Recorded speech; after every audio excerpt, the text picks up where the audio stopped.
Hi everyone, Des here again, and welcome along to Lecture 7 of the Advanced Manufacturing Technology module.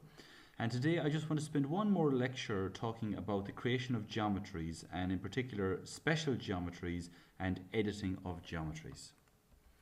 Now just to recap, last week we looked at some of the geometries known as special geometries, and we also did some practice exercises. So we're going to finish off our study of special geometries this week, and we're going to run through just another few exercises as well as a few more of the commands that you might find useful.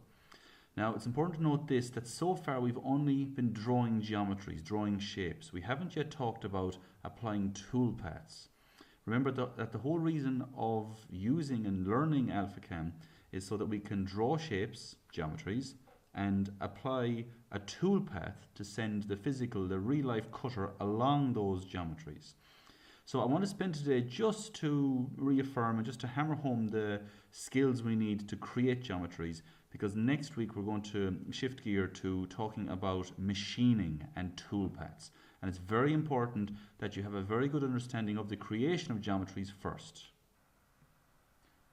Now, in no particular order, we're going to look through some more of the features. So to begin with, I need something to work with. So I'm just going to pick a rectangle. And let's set the first point to be at 0, tab 0, and let's set the other point just an arbitrary figure of 500, tab 700, and there we have a rectangle. And let's say we want to draw a circle in the top left corner, and let's say we want a circle with its center and diameter. So the diameter will be, say, 10 mil, and press OK. And let's position that at 500, no, let's just say actually 10 tab 670, and that'll position it just there at the edge. Now I want to go to the edit tab and use the repeat command. Now the repeat is similar to array, but the repeat allows you to put it at an angle. So if I select repeat, it prompts me to select what I want to repeat, in this case that circle. Press finish. Remember, you can also tap escape, and finish doesn't finish the command, it finishes the selection portion of the command. So press finish, and it asks me how much I want to displace this circle, in this case, in the X and the Y. So if I give it a value of 50 and then tab 50 and press OK, it'll then prompt me to enter how many copies of that I want. Let's say 15, press OK, and it puts copies, 15 copies, at that vector in that direction and that distance apart. See, I've gone over 50 and up 50, and it just copies them in that order. So Control Z to undo that. I obviously don't want those at an angle. I'm going to go repeat again, select the circle and select finish, and if I just want them to move across horizontally to the right, that's an X value. So let's say a displacement of 50. I don't want any displacement in the Y, so I'll leave that at 0, press OK. And let's say I want 10 of them for now, and press OK. It displaces those to the right, 10 of them, and 50 mil apart. If I want them to go to the left, you add in a value of minus in that case. And you can see I can also do the same. Let's say I want every second one this time. And I'm going to press finish. This time the displacement in the X will be 0, and the displacement in the Y will be minus 50. Press OK. And let's say I want 15 of them, and press OK again. And now, because I'd only selected every second circle, it only patterns or repeats every second circle. So I've actually gone one too many there, that's no problem. So it's similar to the array or the rectangular pattern command, but it just gives you the option to go at angles and have a little bit more control over the number and the direction of them. And seeing as I mentioned it, and just a very quick revision of this, we have covered this before. Let's quickly look at the array command. So if I just draw a rectangle, I'm just going to draw it randomly for now, and I'm going to use the edit array. It prompts me to select something to array, so I'll select the rectangle and press finish, and it's going to throw up this box. How many of those rectangles do I want in the X direction? Let's say 5. The displacement in the X, let's say 250. How many do I want in the Y? Let's say I want just 3 of them in the Y, going up and down. And the displacement, I want those going down rather than up. So let's say minus 250. And press OK. And there's the array. You may know that as a rectangular pattern from AutoCAD. So as I hover over each of those, now they look like squares, but they're actually rectangles, you can see they're all grouped together. For instance here, if I select this top line, the entire loop, all 4 lines become selected. For some reason, you may decide that you want that to be in 4 different pieces, so you simply use the explode command. So it's in the Edit tab, and it's explode, and simply click the rectangle and finish. Now you can see you've got 4 individual lines. And those little X's that you see appearing sometimes, especially immediately after you explode something, let's do it to this one, explode that rectangle and finish, they show breakpoints. And typically when you select them or move on, they disappear. So that's the explode command. If you then wanted to join those back together, we've done this several times now, let's just revise it once more. Select join, draw a box around all 4 of those lines and press finish. And now you can see that if I go to press the delete key, for instance, the whole thing is joined back together as one unit again. And at this point now I want to move you over to the layers box. If I press this X a couple of times, all of those disappear. So to get those back, they're very useful. You go to View, then all the way over to the right, Show Project Manager page, and I'm going to turn back on Layers. So all these green things are geometries. Green equals geometries. So if I expand out geometry over here, I can see every geometry within the drawing. And if I go down to the bottom, geometry 99 in my case, if I select it, is this geometry, because that's the last one I've created when I grouped it together.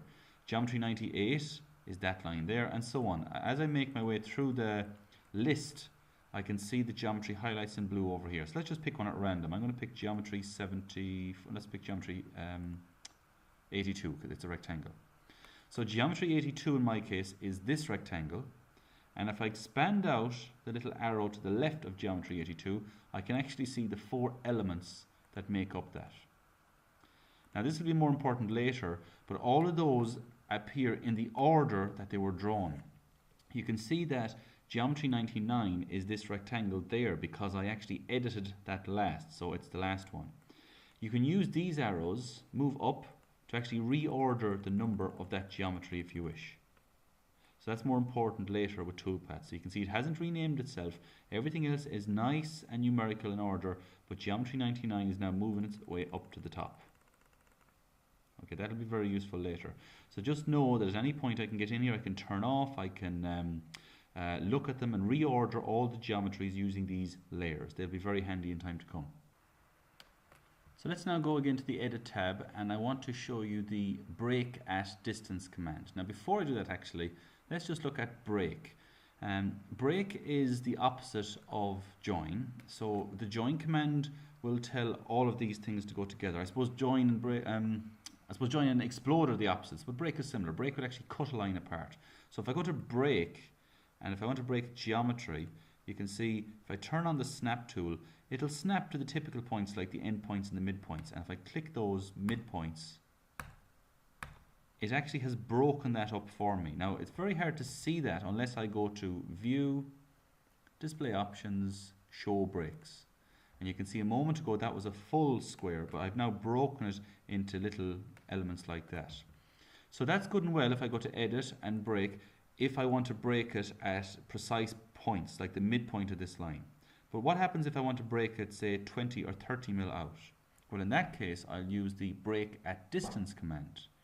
And in this case, I want to break it a distance of 25 and press OK. And now if I click this corner, you can see it breaks it at 25. And every time I click, it breaks it another 25. So it's making its way all the way around like that. Let's try with this rectangle. This time I'm actually going to explode the rectangle first. So hit explode, click the rectangle, then press finish. And now if I break at distance in the same way, it's going to break that line. And now if I start down here, it's going to break this line as well. Remember, if you want to go the opposite direction, you must use a positive or a negative value. While I'm at it, I'm just going to draw a line. So geometry line. And I don't know how long that line is, but if I happen to want to extend that line by 100 mils, say, you go to Edit, Extend by Distance, let's say 100, and press OK, and then every time I click the end of the line, it will add 100 mil onto it. It occurs to me, just going back to the break at distance command for a moment, break at distance, what you can also do, it's very handy, is divide into equal segments. And let's say I want to divide this square or rectangle into 10 segments. If I press OK, click the rectangle, it divides it evenly into 10 segments. And just to prove it, if I go to explode this rectangle and finish, and if I go to break at distance, number of segments 10, divide into equal segments, and click the top line, because it's exploded, it just divides that top line.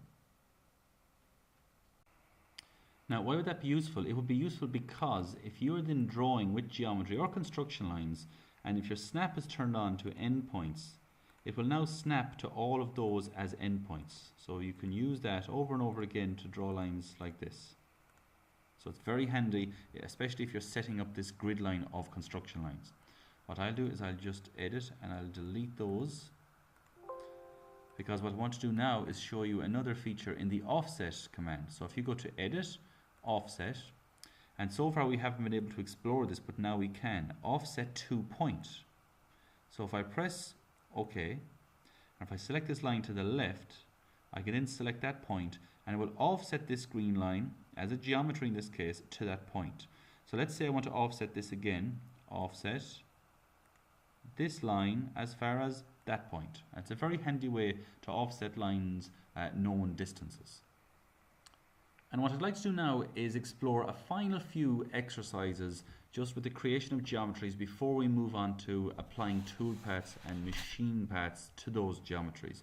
I can't stress the importance of this enough. I don't want us to be learning and practicing geometries at the same time as we're learning and practicing toolpaths. So if for any reason you feel that you're not comfortable with the creation of geometries yet, please pay special attention to these exercises and make sure you can do them quite quickly and without having to think them, because there's enough learning coming down the tracks to actually apply tooling without also having to just learn and sort of labour on the basics of creating geometries as well. So the first exercise we'll do is just a very simple one. It's just this logo consisting of 4 sets of rings. So have a quick look at the measurements there, and we move over to AlphaCam then and draw it. Now what I'll do first is clear off all of this. I don't really want any of that kept. So let's go to Edit, Delete, All, and Finish. And if you look at the drawing, I want to begin by drawing a circle. So I'm going to go to Geometry, Circle, and I've been given a radius, so center and radius. And the radius is 24, enter. And let's position the center of this at 100, tab 100. And I don't want another circle just yet, so I'm going to zoom in there. Now I do. The other circle is 31, so type in 31, enter. And if you happen to remember the center, you can type in the coordinate, but you can see it also snaps into position like that. And tap escape because I'm finished. Because I still have the brakes on, I still see the little white marker there showing me that that circle on the outside and that circle on the inside are their own unique little entity. So I'm not going to turn that off. That's not that much of a problem. I want a couple of copies of these going over to the right. So you can take your pick. You can use the array or the repeat command. I might just use the repeat because it's a new command. So select repeat. I'm going to select both circles and press finish. The displacement in the X is going to be 41 millimeters, so 41, and the displacement in the Y will be 0. Press OK. How many do I want, including the original? Well, I want 4. Press OK, and now I have most of the logo. So let's now go to Edit and Trim, select All and Finish, and then click out the pieces I don't need. Now by doing this, you'll see it's actually going to break the circles apart into a lot more geometries. A lot more of those little white X's will appear as I break the circles apart. And that's not a problem.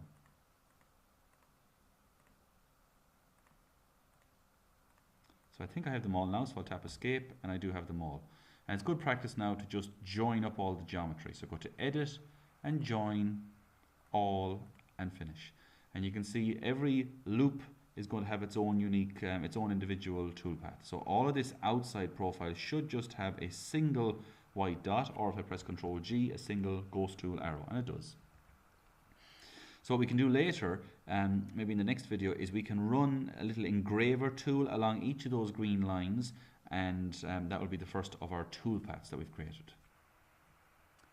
And the next logo we're going to draw is this one. It's just a nice simple example because I want to use the break command, break at distance. You can see it's just based on an equilateral triangle with a side 150 divided into 3 50s.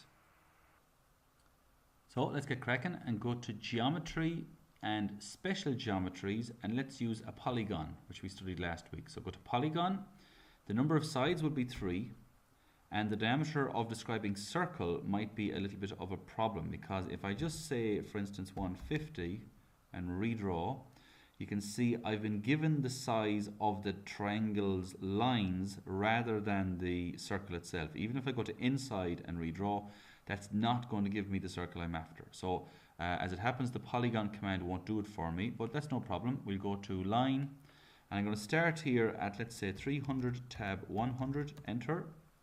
And then I want that to be 150 across, so that's going to be 450 tab 100, enter. And because this is an equilateral triangle, I can then go to edit, I can go to rotate. I want to rotate this line, press finish, about this point, but I want to rotate it 60 degrees, but because it measures the opposite direction, it's actually going to be 360 minus 60, which is 300, enter. How many copies, including the original? 2, enter. So sometimes the, I'll just draw a line there to actually close that up. Sometimes the polygon command won't really be suitable, but in this case it was. Now as it happens, sometimes if I go to edit and press the delete key, you can see I can select that edge to the right, edge to the left, and they are 3 individual lines, that's fine. So what I'll do now is go break at distance, and if you want you can divide into equal segments. Let's do this. In fact, I could go to 3, press OK, and I can click each of those lines and it divides it like that. I could just as easily have gone to break at distance and set the distance to 50, but that works this time. Now all I need to do is go to geometry, line, and draw my logo.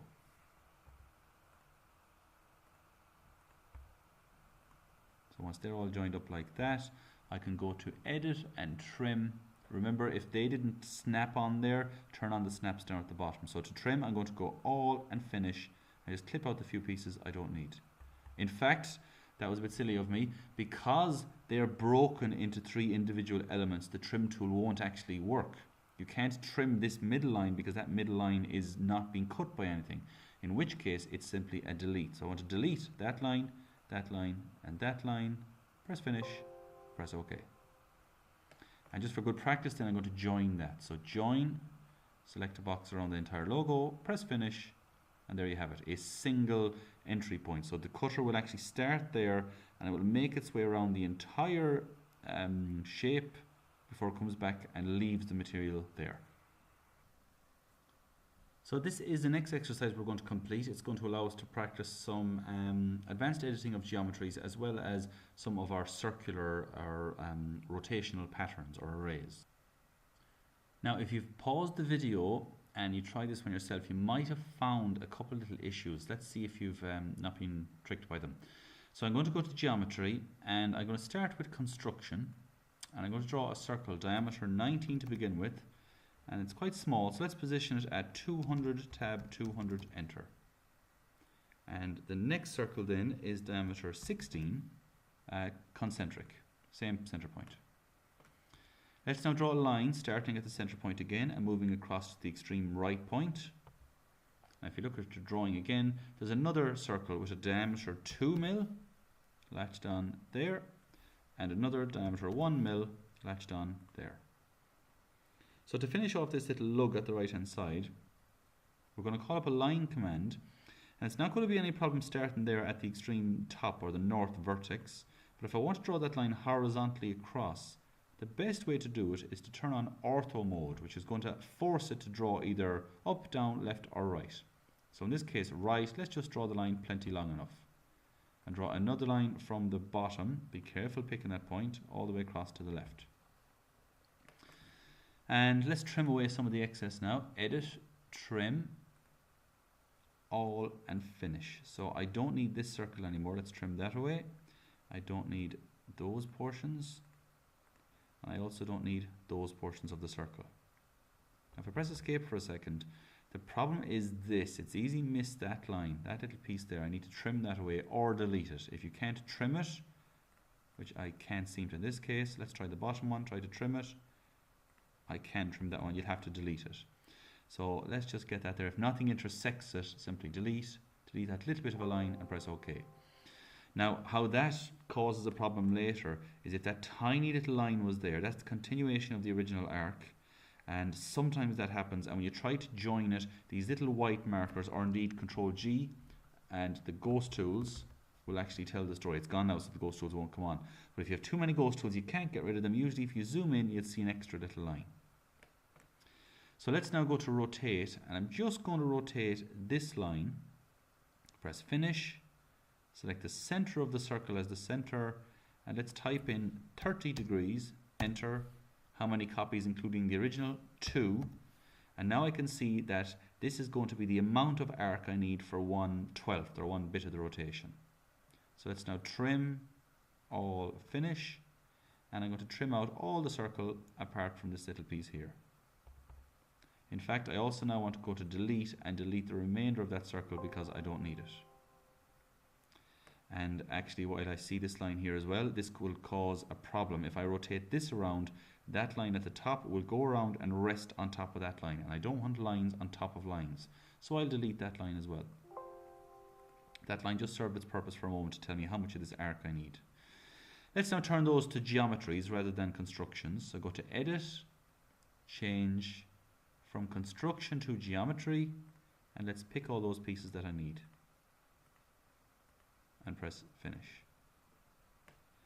That is 1/12 of the outer profile. If I now go to Edit and Rotate, I want to rotate all those green lines and press finish. Select the center point as the center of rotation. The angle will be 30, enter, and the number of them will be 12, enter. And there we have it. So I see a lot of breaks now. Let's hope that a join, all, finish will get rid of those, and sure enough it does. What I'm expecting is just a single break all the way around the outside. Now the reason there's a break there, I believe, is because of that construction line. So that break isn't actually a break all the way around the outside. So if I turn off the construction, maybe, in fact what I'll do, I don't need it anymore. I'm going to delete that construction for a second. And sure enough, yeah, the break disappears. So that entire outer shape, that entire cog shape is going to be machined in one pass with a single ghost tool with a single breakpoint. So now what I need to do is work on the geometry within it. So if you look at your drawing, you can see that there are a number of circles inside it. I would start with the center one. That's quite easy. So go to Geometry, let's turn off Construction, and that's just a diameter 5 circle. So diameter 5, that should snap onto the center. And I want to turn on Construction now, and this time it's a diameter 9. So 9, enter, circle there. And there's just going to be simply 6 circles this time, diameter 2. So diameter 2, and the easiest to place is the one up at the top like that. And I actually meant to turn off Construction, but no matter, I'm going to go to Edit, Change, from Construction to Geometry. Let's change that top circle and press finish. And the last job we have to do is just get 6 of those. So let's go to Rotate that circle, finish. Now instead of pressing finish, what you can also do is right click. It's a shortcut for finish. The center is the center of the pattern. The angle this time, because there's 6 of them, will be 60 degrees. How many copies do I want? Well, 6, enter, and there we have it.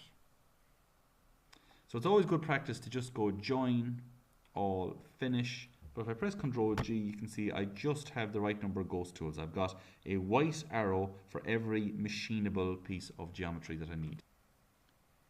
Now, just before we move on to next week, I want you to reassure yourselves that you're able to draw all types of geometry from quite simple up to quite complicated. So I'm just going to flash through some different examples on the screen there. I'm not actually going to record the solutions to these. Just take some time to try and draw these.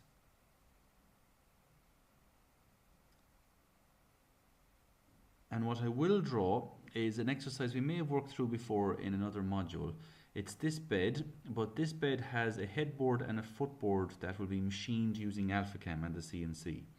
So there's a photograph of it after completion. The grooves for the sun, the moon and the stars were removed with the CNC. But just for now, let's get a bit of practice drawing the outline of that, which was also processed using the CNC. There's the headboard. Have a go at that in your own time. But here is the footboard, and we'll draw that now before we finish up. So what I want to do is just move this out of the way for now, because I want to use my nice crisp 0, 0 start point. I think it's handier. So let's move all of this, press finish, just pick it up and move it out of the way for now. And you can see the headboard itself, or the footboard in this case, is based on a rectangle to begin with, a rectangle 685 by 175. So let's go to geometry, rectangle. We'll start it at 0 tab 0, enter, and the rectangle itself is going to be 685 tab by 175, enter. And I haven't moved this out of the way enough, so I'll just do that carefully. So let's go to edit, move, and then select all of this, select that as well, and we'll just move those out of the way. There we have it. Now this is going to be the outline of the headboard, and what I can see is that there's a 40mm flat bit here. So the first thing I'll do to work on this rectangle as individual components is explode, click the rectangle, and finish. Now I can work on those elements individually. And if you wanted, you could use your break at distance command to actually break that out 40mm, but I'm going to do it differently. Offset by 40. I'm not going to offset geometry, I'm going to offset line arc, offset the left in and the right in as well. So I've got a nice little point there. And what I want to do, you'll notice the arc that begins there is radius 360. So I could do the start point up here, 360 vertically above that point. In fact, while I'm at it, to make things easier, I'm going to go to trim, all, finish, and trim out that middle piece. So I need to extend this purple line by 360 straight up. So let's go to extend by distance.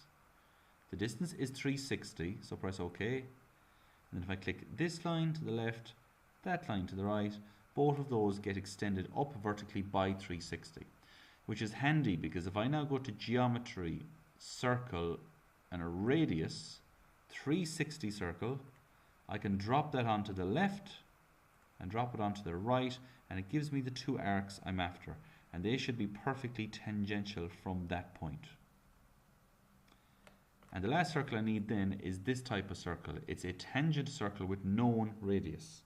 So I need a circle radius 450 that will touch two arcs, and I'm going to press the bottom of this arc to the left, the bottom of that arc to the right, and when you're happy, that happens to be the right circle. So I'll right click, accept highlighted circle, and I actually have the headboard there now just to trim away the excess. So go to edit, trim, and I'm going to carefully trim away the bits of the circle I don't need. I'm being careful to get in here and also trim away this little piece and that little piece in there. So I'm going to go to finish, and that didn't work, so I'll try again. Trim, all, finish. Let's try that one more time. I cancelled the command instead of approving it there a moment ago. And get rid of that piece there, and also that little arc there. So we'll press finish now, or escape rather, and that worked that time. So the bits that you can't trim away, you're going to have to delete afterwards. So let's just delete those, finish, and we're okay. Now the bed itself there, the headboard, is in a lot of broken components. So just to make sure that's going to machine correctly, I'm going to go to join, all, finish. And that looks great because I've just got a single ghost tool. Now you might think I've got another break there, and I do have a break. That's the end of that purple construction line. But if I press Ctrl G, you'll see I only have one ghost tool, because ghost tools or machines or cutters cannot actually be added to purple geometries. I'll turn those off again, Ctrl G.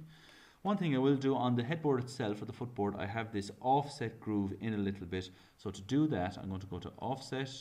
Let's pick a value of 35, and I don't want to offset as construction, so I want to offset as geometry. So press OK, click the green outer profile, and then click inside. Click this and click inside. Now I'm surprised I actually had to do all that individually, but it seems I do. So I'll just back up and just make sure I join that again. And I'm going to go to offset. Yeah, I made a small mistake there. I went to offset what? Offset line arc. If you select line or arc, it offsets them individually. I of course meant to go offset geometry. So now if I click the whole thing, sure enough, it offsets it in one go. So that's enough for this session. As I said, next week I want to gloss over all of this geometry creation and move straight onto the toolpath. So please, between now and then, make sure you're able to complete the exercises that appear in this and all previous videos. And I'll talk to you next week.